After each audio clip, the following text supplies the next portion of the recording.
यशाला कोणताही शॉर्टकट नसतो असं म्हणतात, मात्र याच यशाच्या शॉर्टकट शोधत ऑनलाईन रमीच्या माध्यमातून एक अख्खी पिढीच्या पिढी बर्बाद होण्याचं काम जे आहे ते महाराष्ट्रभर सुरू आहे। ग्रामीण भागातल्या तरुणाईला काय वाटतं नेमकं की या ऑनलाईन रमीबद्दल त्यांचे काय अनुभव आहे आणि गावातल्या 3 पिढ्यातल्या लोकांना काय वाटतं। आपण आहो अकोला जवळच्या गुडदी गावामध्ये आणि इथे सर्व जे लोक जमले आहेत, इथल्या पारावर आहे, मधातला जो पार आहे गावाचा मध्यवर्ती चौकातला, इथे सर्व 3 पिढ्यातले लोक बसलेले आहेत, तरुणही आपल्यासोबत आहेत। हा दादा आपल्यासोबत आहेत की दादा ग्रामीण भागातलं सध्या ऑनलाईन रमीचा जे वेळ आहे तरुणांमध्ये ते कसं आहे? माझं असं म्हणणं आहे की बा खेळाचं असणार तर मनपूर्वक खेळा, कारण की त्याच्यामध्ये खूप मोठा लॉस आहे पहिली गोष्ट तर। आणि जर तुम्ही पैसे टाकणार आहे त्याच्यात तर जर तुम्हाला नॉलेज असेल त्या गोष्टीचं तरच खेळा, नाही तर खेळू नका, माझं असं म्हणणं आहे। तुमच्यातले आता अनेक मित्र आहेत, खेडेगावात कसं, खेडेगावात जास्त नॉलेज राहत नाही, शिकलेले पण राहत नाही, ते राहतात सिटीमधलेच राहतात, शहरातले वगैरे मोठे मोठे, तर त्यांना कसं जे हाय नॉलेजचे आहेत त्यांनाच खेळायला हवं आणि जे सिटीमधले आहेत त्यांना नाही खेळायला हवं असं म्हणणं आहे। दादा काही मित्रांमधला असा एखादा अनुभव आहे का की आता तू आपल्या भोवतालचे काही मित्र असतात ते ऑनलाईन गेम किंवा रमी खेळत असतील, तुझा एखादा असा कोणता अनुभव आहे का? हा, माझा मित्र आहे, तो पण रमी खेळत होता आधी, पण तो गाव सोडून गेला आता डायरेक्ट। त्यानं म्हणजे त्यानं रमीमध्ये पलाटा गाण ठेवले, सगळं इकवत करून गाव सोडून गेला आता। म्हणजे एखादं कुटुंब उद्ध्वस्त काय होते की ग्रामीण भागात अशी अनेक उदाहरणं या दादानं सांगितलेलं आहे।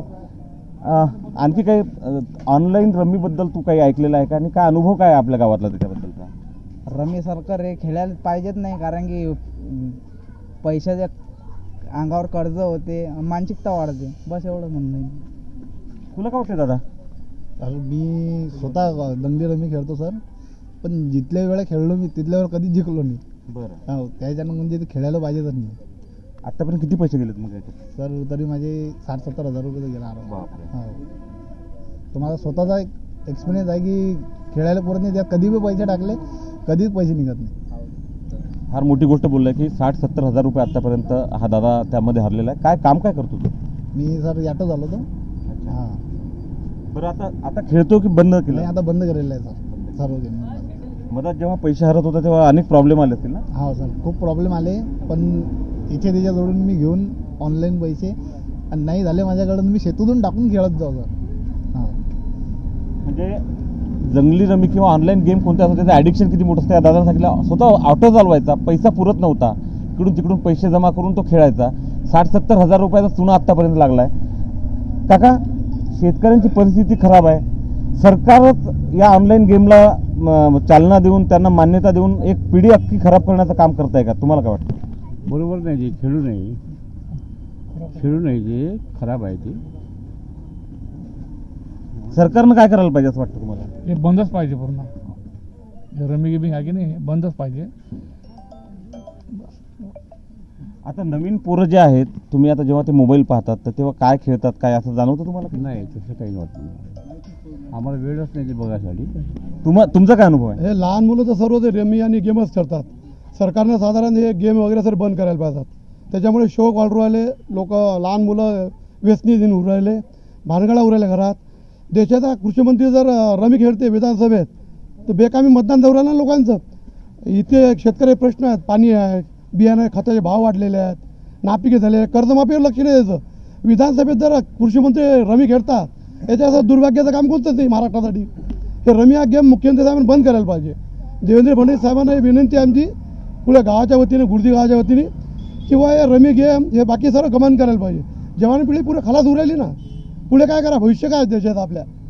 एक वडील म्हणून भीती वाटते की हे ऑनलाईन गेम असे बंद झाले पाहिजेत। मुलं मोबाईलमध्ये काय पाहतात, शाळेत दुर्लक्ष करू राहिले, पण रमी पहिले खेळू राहिले ते ऑनलाईन गेम, त्याच्यासाठी बंदच व्हायला पाहिजे। तुमच्या वेळेस होतं का काका काही असं? तेव्हा पत्ते खेळत जाय का? काहीच नव्हतं, आम्हाला थांबवू नव्हते ते। हो ना, हे चौकात जर असलं ना, काही म्हातारे माणसं जर बसले तिथं उभे राहते ना, ते हे खरोखर बंदच व्हायला पाहिजे ना। कारण की आई वडिलाच्या व्यतिरिक्त हे मुलं ते मोबाईलवर पाहून शौक करतात ना, त्याच्यावर तर परिणाम होतेच होते, पण आई वडिलावर परिणाम होऊ शकतो ना तो त्या घरादारावर। त्याच्यावर जे कर्ज होईल समजा ते मायबापालाच फेडावं लागते का नाही ते आई वडिलाले। हे आजी आली आहे। आजी, काय हे पोरं पत्ते खेळते मोबाईलवर, काय माहिती आहे का? मला नाही माहित बापा, मी तर गरीबाची बाई, हा? मला काहीच माहित नाही बा. बरं दादा, काय ग्रामीण भागातली परिस्थिती काय आहे? अतिशय बिकट परिस्थिती झाली आहे ग्रामीण भागामध्ये. जो युवक शिक्षणाकडे वळायला पाहिजेत तो युवक आज त्या रमीकडे वळत आहे. या राज्य शासनाचे ध्येय धोरणं नेमकं या राज्यातील लोकांना समजण्याच्या पलीकडे चाललेले आहेत. आज रोजी या राज्याचं पावसाळी अधिवेशन सुरू असताना या राज्याचा कृषी मंत्री, अतिशय या राज्यामध्ये बिकट परिस्थिती आहे. या राज्याचा कृषी मंत्री विधानसभेमध्ये रमी खेळतो, परंतु या राज्याच्या शेतकऱ्यांना कर्जमाफीचा एक शब्दसुद्धा बोलत नाही. म्हणून या राज्यातील मुख्यमंत्री असो, राज्यपाल असो किंवा देशाचे पंतप्रधान, माझी विनंती आहे, जसं 8 राज्यामध्ये ही रमी बंद केली तशीच महाराष्ट्रात सुद्धा ही रमी बंद केली पाहिजेत.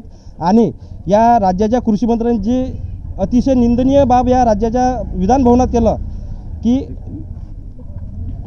अतिशय संतप्त अशा भावना आहे. रमा आणि रमी यामध्ये अनेक राजे, राजवाडे आणि राजसत्ता लयाला गेलेल्या आहेत आणि सरकारनं याच ऑनलाईन रमीला, ऑनलाईन गेमला मान्यता देऊन एक अख्खी पिढी बर्बाद करण्याचं जे आहे ते धोरण अप्रत्यक्षपणे चालवलं आहे.